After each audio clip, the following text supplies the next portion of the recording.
Well, this is a bit of a first for One Take. The first time we've had three guests in the studio at the same time, and they just happen to be three of the greats of the club, Jerry Seuseu, Monty Betham, and the Michael Jordan of Rugby League. I've been told he's the man that gets his own mic and his own camera because he's the star of the show. Ali Lauiti'iti, how are we? Good, same colour. Same colour. Lads, how are you? This is, I guess, quite cool for you guys too, because it's probably not that often that you get to sit down and all talk together with a microphone in front of you and spin some yarns as well. No, that's for sure. But Ali was reckon, get a day off work if we come and do this. So we're, man, more than ready and happy to talk and tala North Cordero around it. And especially with Monty, the great Monty. Yeah. I just want to hear him talk. His voice is so angelic. It's like dulcet tones of. It reminds me of the field. Anyway, Monty. It's just lovely to see some people flexing around there. As you know, it's pretty cold outside, hence the jacket, the long pants. But because it's Pacific around the man's got that. Yeah. He's got the beer up. Less with four. Of Yonga. It's only right there. Jordan. Oh, man. Ali, love Hey, you. respects to him.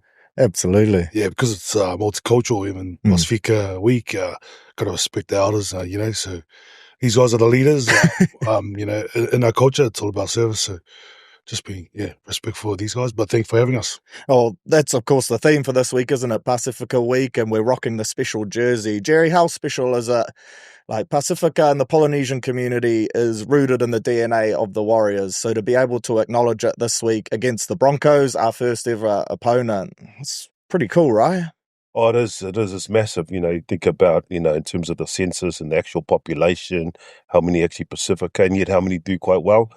For the club, you sort of go, wow, it's awesome for the community to get behind it. And you're right, you look back at that 95 team, Hydro Cassini, Tony Tuamavailavi, Tony Tutupu, some guys I used to look up to, eh? So, great time to be Pacifica, and we just love our collision sports, like Monty will testify with all the things he's done, boxing, league. Yeah, and it's fitting against the Broncos too, Jess, because, back in the day, and our day too, when it was black and white TV, the clashes were against the Broncos. And, it seems to be now that over the course of the last few years, the way the Broncos have been going, and with many wires that'll be lining up for the Broncos, there's that same sort of feel like these are the ones that you want to get up for, that you want to play against. And I think I'm looking forward to that. But when you talk about Pacifica, when Ali and I were 97 in the grand final for the under-19s, Jerry was in the reserve grade team for the that same year as well. When we were playing, we had all the Pacifica boys on our side. There was only the one or two Pacifica boys playing against us in under-19s. There were sometimes we'll play Cronulla, we'll play even the Bulldogs, and there wouldn't be any Pacifica amongst them all. So times have changed. About SG ball competitions now, they are full of the Pacifica flair and talent, man. What is it about the game of rugby league which favours so well to the Pacifica community? Because when you look around the competition now, I think it's over half of the players in the NRL of Polynesian descent. What about the game of rugby league features so well? I think the boys have spoken about it. I think it just comes natural to us. I think, the physicality, the boys, you could talk about the Fijians or the Tongans, and also the Samoans, they just love this open game. So it just comes natural. You don't have to try and manufacture it. Just give them the ball and they do the rest. But I think it's also opportunity for our locals, but also those in the Pacific to, it's a way of means that they could provide for their families. And the rugby league has given so much to our people and continues to do that. So yeah. Is it cool to look around the competition, like you referenced to there, Mons, when you were coming up, it wasn't as prominent as it is now. To look around the competition now and see that young kids coming through have role models that perhaps they can relate a whole lot more to, or they've come from their own community and they've got to watch them take this path to stardom through the game. I remember being in the junior Kiwi side with Ali Lauiti'iti, the Pulatua brothers, David Solomona, Kyle Luluai, all these boys, and we were all talking about one day trying to play for Toa Samoa. We wanted to do it as a unit, as a group, all the way back then. And now when you see the likes of Roger Tuivasa, Payne Haas talking about it, and all these other boys talking about trying to be eligible for Toa Samoa, and probably picking them over what is for some of these guys the pinnacle of rugby league, which is Origin, just gets me really excited because, once upon a time we were getting £100 a week. We only had 2 training gears, and we trained twice a day. One set of training gear over there in England. the torso more and how much the young guys coming through think about the brand and about playing for their team and their jerseys, seeing them light up in that last World Cup being in the grand final. That just makes me feel good. I think too, there's a lot to be said for those that pioneered early, because as a community too, we kind of you see others being successful and you aspire to that. You celebrate with them. Something about that, these guys will tell you, anytime a Samoan does well on the world stage, Jordan Mailata, everyone's like, I'm sure he's from my village. Your cousin on your left, just a Mailata, so there's this celebration that we have with. And so, it's aspirational in that sense too, where kids go, oh man, I can be like that, I can do that. I can be the next Mikaele Mako Jordan of rugby. There he is. You say the word community, and it's a word which comes up a lot when talking about Pasifika culture and the impact that it's had on the Warriors, not just on the field, but off the field. How important do you think that Pasifika community has been in the success of the club, both in terms of the amount of people that come out and support, the grassroots level, but also, I guess, the beliefs and the foundations of the club too, because a lot of it translates over, doesn't it? Yeah. I think so. Like in terms of the collectivism, we're very, say, family orientated, I suppose. Let's do it together. So we have big families. How many? Mum was from like 14, dad was like, so they're just used to it, and so those kind of values translates to teamwork, working for one another and achieving together. So it is a big factor, I think, that the synergy is nice, and then looking to serve something greater than yourself in terms of the faith stuff and that kind of belief system is, I think, also gives to sport and high performance sport. I think there's one side of it too, where that's the values of the Samoan way, as Ali was referring to, service, and doing that sort of stuff. But over the years, and it's changed now, was the thought that Pasifika people didn't have the right sort of mindset to be at the top of the competition, or they didn't have the right sort of aptitude to be there with the absolute best. And that used to annoy me, and it's definitely not the case now. Some of the most elite players in the competition are Pasifika people, and that's great to see. So not only on one hand are they the most athletic, they've got X factor, just brilliant to watch, articulate when they speak about the game that they love, and great with the people. But geez, they're top 2% in terms of the attitude, the way they go after it, their mental approach to the game is absolutely huge, and that's great for all the young kids coming through. I think seeing what Roger did, to capture Daily M Player of the Year, someone that was born in Samoa, and just his discipline and the way he approaches the game. And I think it's been quite iconic. But then you trace it back, Monty was very similar, and Ali kicking goals before he could even walk. He was like, he's the most amazing guy. Ali. Eating McDonald's before the game. Was that legit? I was going to say, wow. Makes it, okay, so it was. The king-size chocolate, that's it. Oh, yeah. But uniquely beast mode strength, because this guy, you get him in the gym, and he could barely lift 100 kg weight. And then you get him on the field, and he's throwing 120 kg guys off like they were butterflies. Jerry, were you there that day when Stephen Kearney had the task, Bob Lanigan we all had shields, and we had to mark a one-on-one down there on number one field. And Stephen Kearney had Ali. He goes, Ali, come here, me and you. And he's pretty confident that he was going to put a couple of shots on Ali, and he couldn't even touch him. Oh. Would you remember that? And then not just once, twice, he'll go, Ali, go back there again, get up. And I'm not just talking, he couldn't even get a finger on the pad, because that's a big shield that you got to. I don't believe that, Steve. You're still one of my best players. And that was disrespectful to your elders. You talk about elders. You could see he was not happy. He was not happy that you were embarrassing him in front of everyone, because everyone else stopped doing what they're doing to watch you and Mook, Stephen Kennedy, do your thing. He told me. And you beat him once. No, he told me I got to run and all out. You beat him 3 times. Was there a little bit of revenge there, Ali, because he got you on some of the runs or something? Be honest, man. Nah. It's all about respect, as I said before. But I think talking about what the Warriors have done, I think it's also like good for our families' well-being too. Like just having families come together to support the team, I think goes a long way, and also it builds our communities' self-esteem. I think all that kind of stuff comes into play when you support a team, but also get behind it too. I think it's that care factor, but also being loyal. I guess that goes a long way too. So. Is it cool seeing some of the young lads come through now and they reference you guys as role models for them and someone that they could relate to coming up through the grades?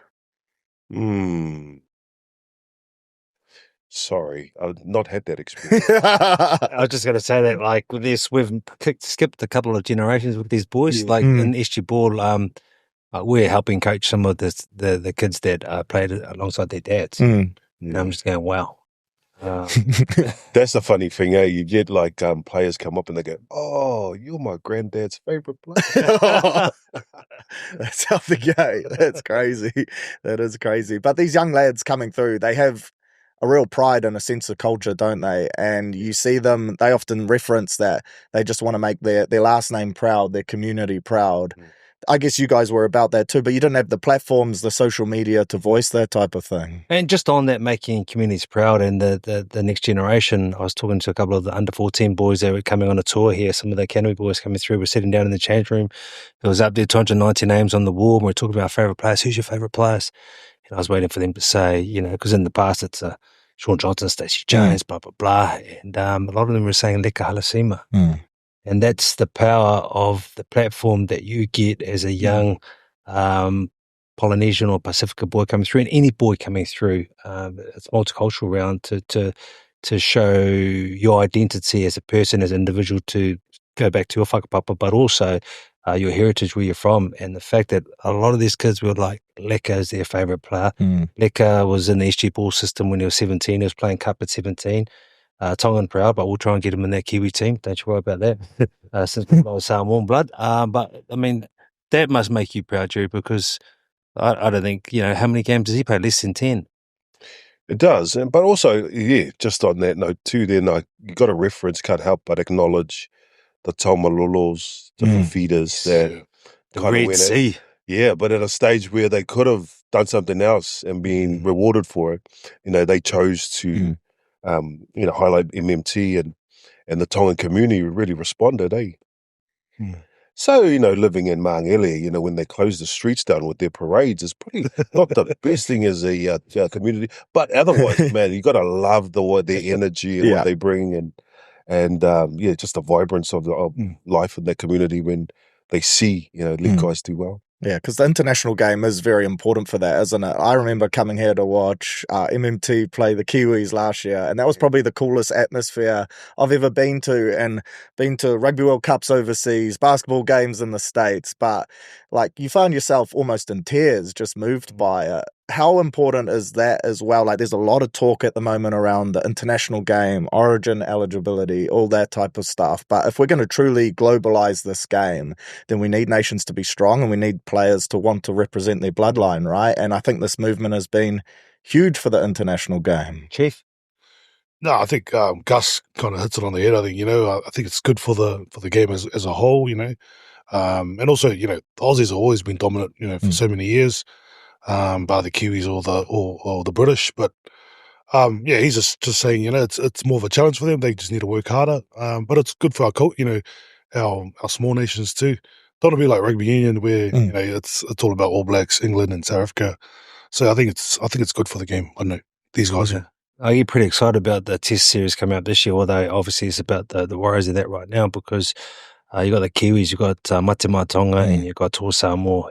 And I think that's a try series that we haven't seen on international standards at that level for a very long time. Yes, Tonga, Australia, and New Zealand have done something similar in the past, but I'm pretty excited about that, especially with the new look Tongan side.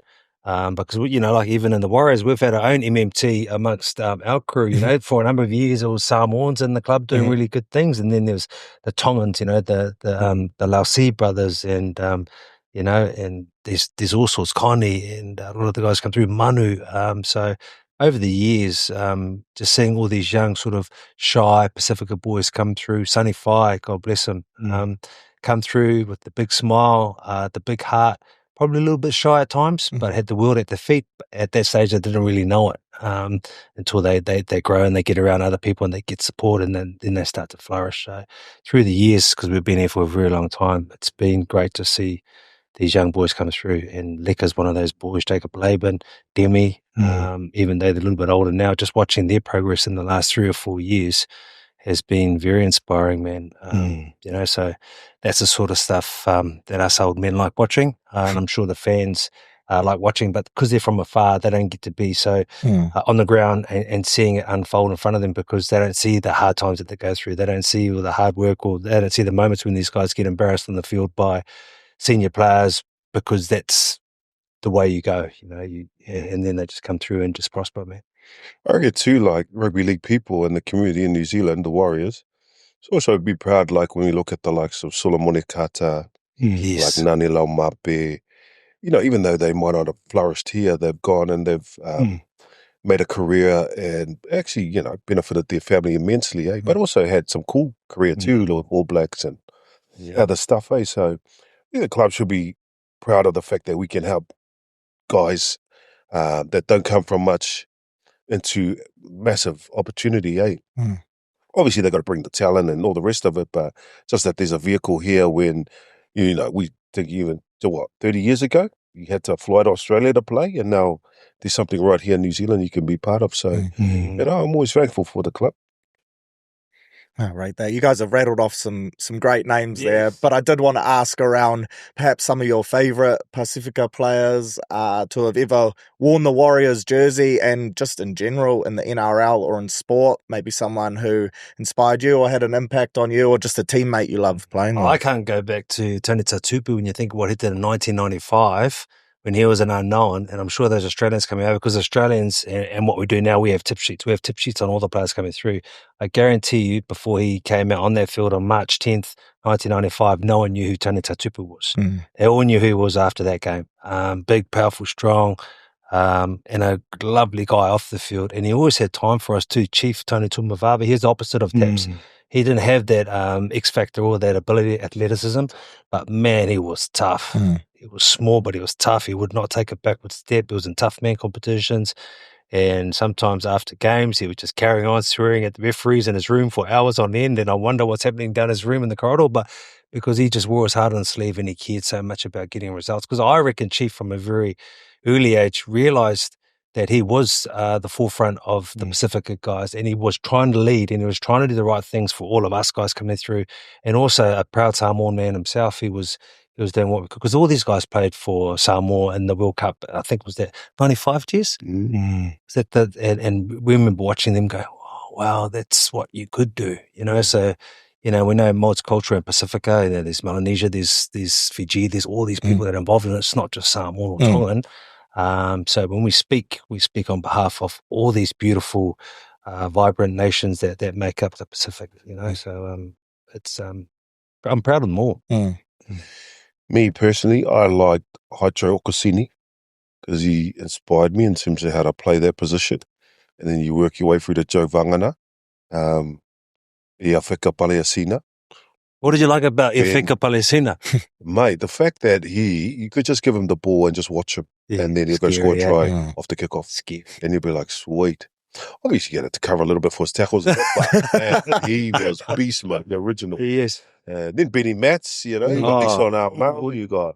The only guy that broke the mold for me out of all of those guys, props, but was Roger. I got to give Roger credit for what he's done in the game from young to even still now, still going. So then obviously there's a guy sitting next to me, but you know, let's not talk about each other. You know. Exactly. Can I just talk on Roger for a sec? Because one thing growing up and being able to, like, for me, one of the proudest moments I got was being able to be the first Pasifika captain for this club. I was going to ask about that. I mean, that is huge. I only realised that I was a Pasifika captain when Tana Umanga they were making a big deal about him being the first Pasifika captain for the All Blacks, and I was going, oh, fuck, that's awesome, Tana, well done. And I was actually, hey, wow, I've been in that same position, and that's something that I really love. That's why I want to mention Roger, because I think what Roger did and how he gave up so much to come back, and how he still is the epitome of excellence at this club and standards and leadership. Like, he doesn't have the captaincy beside his name, but man, he leads every day. And when he was the captain here, he did a fantastic job. So, you know, to think that that I've been able to do, or been part of seeing Roger do what he's done, and sort of been the same in terms of Samoan boys having helped lead a club that we're so proud of, that's pretty cool, man. I think we all probably start off with going back to the Filipinas or the Akois and the Lauiti'is. Probably they led the way for. Well, those are some of the older players that I before NRL, but probably got to go with one of my mates because all the boys have named all the other greats, but probably Nigel Wagner because didn't train, just played real well. That's the type of player I like. He didn't have it from me. When do I do this on the field? You run 400 on the field. Yeah. He was, the first one at the bar, the last one leaving the bar. So, but look fresh. Yeah, 6 o'clock in the morning, still look fresh. But he was good too because he led the way with Jerry and then in the well-being space. I was going to say, not at training. One of his greatest quotes was, well-being starts with yourself. So, big ups, Nigel. Yeah.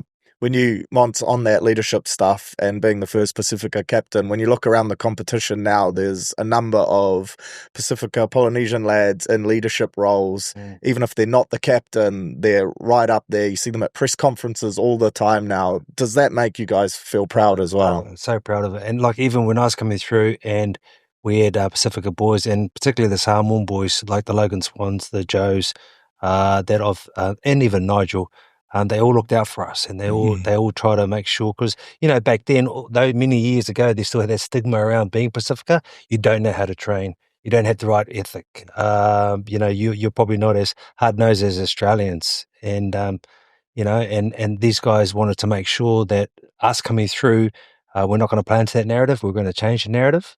And I was happy that we were able to do a lot of that, and so grateful for those great Pasifika boys and leaders as well, not just Pasifika, but the likes of those names that I mentioned that have just helped us through. Even today with Jerry and having chats with him and going down, I have more chats with Jerry about leadership and about other things in life that never had even when we were playing. And it's different conversations we have, even with Ali now. But it's great because many years on, we're still great friends and we still talk about aspirations and about well-being and about what we want to achieve and how is the best way to achieve it. So that friendship that's lasted a very long time, but now it's gone full circle and we're all just sort of leading and helping each other, pushing each other up. I must say though, these two guys here, they probably won't say it, but they were our leaders, growing up, and we even coming through the grades. I think they had even like we talk about in well-being having another focus outside rugby league. I think they had obviously Jez. He's a teacher. That was his background, but also with Monty, he had other business ventures that he did. So I think it's it's a good balance for life. But they just led I think their mental resilience, but also their accountability spoke really well. But just that, I think their actions, like all the other great leaders that have come through the Warriors, that's what they did. So more talking, more acting on it and leading rather than just all the talk. So yeah. So how long have you been watching the Wires for? Since 95. Since 95. Well, you tell me some of the great Pasifika people for you. Because like what you see it from a different perspective. You sit back and you've seen them all come through. My favourite player coming through was Henry Fa'afili. Oh. I just it was the try celebrations that got me, but then just watching him as an athlete as well and the special things that he could do. I was a big fan of yours, Ali, as well. His braids. Yeah, his braids were unreal. And there wasn't the lights underneath his car. Did you see that? Got stolen twice. Hey, that's correct. But then even now through to the modern days, I'm really excited about this next bunch of lads coming through, because now with the amount of exposure we get to pathways, you get to watch their kids when they come in, right? They're 15, 16 years old, and you think, man, there's so much potential there. And so often coming through high school and stuff, you see so many guys with potential that never achieve it. But to see this core group now achieving their potential, and when you think about the future and how bright it is for that young group of lads, and then the guys in pathways at the moment coming through, it's pretty unreal. But yeah, Henry Fa'afili was my favourite. You mentioned his name. I want you to rattle off a few more names, and what about them in particular was what you liked? Francis Melly was always a fun one for me to watch as well. Yeah, I just loved. I guess it's the finishing, and when you're young and you see guys scoring tries straight away, they capture your attention as well. But yeah, there we go. But I love watching Francis Melly. I love watching Bunty back fencing it. yeah, he never holds back, and to see the way he's playing this year as well with his opportunities, it seems like he's really kicked back into gear. So I used to love watching Monty play as well. Benny Mutz was always one to watch as well. I used to love watching him flatline people. Yeah, he was a great watch. Who else? Yeah, I've mentioned Ali a couple times there. He was always a fun watch. Clinton Torpy, guys like that who were just so talented, man. You forget a lot of names like Tuilolo here. Yeah. There's Alhana Mara. There's actually a lot of names that you go, oh, that's right, we had that player. Yeah. You know, and they were more than just a good servant. They were just X factor and just brilliant. Like, then I scratched my head over the years how we still haven't won anything at this club. But we won't go into that. No. But like, yeah, just the club changing narrative, but also around the Pasifika, being a Pasifika person and knowing a lot of people from afar many years ago used to think a certain way. We're good for this, but maybe not good for that. And that's changed. Massively. In terms of the jersey this weekend, it's a pretty cool piece of kit, isn't it? And Jerry, I know you've had a fair bit to do with both the jersey and the launch of it as well. Can you touch a little around some of the designs, a bit of the background around the jersey? Yes, well, the jersey, the thing I like most about the jersey when I was first told about it was that I was going to get a free one. Have you got that? Have you got that? I did manage to take one home. Oi. I'm not sure if I was allowed to. No, wait. Yeah, no, he did take it. No, the jersey. We had a guy come in, the creator of the jersey, and he was talking about it, and I loved how he was talking about it. It was about legacy, unity, and sacrifice.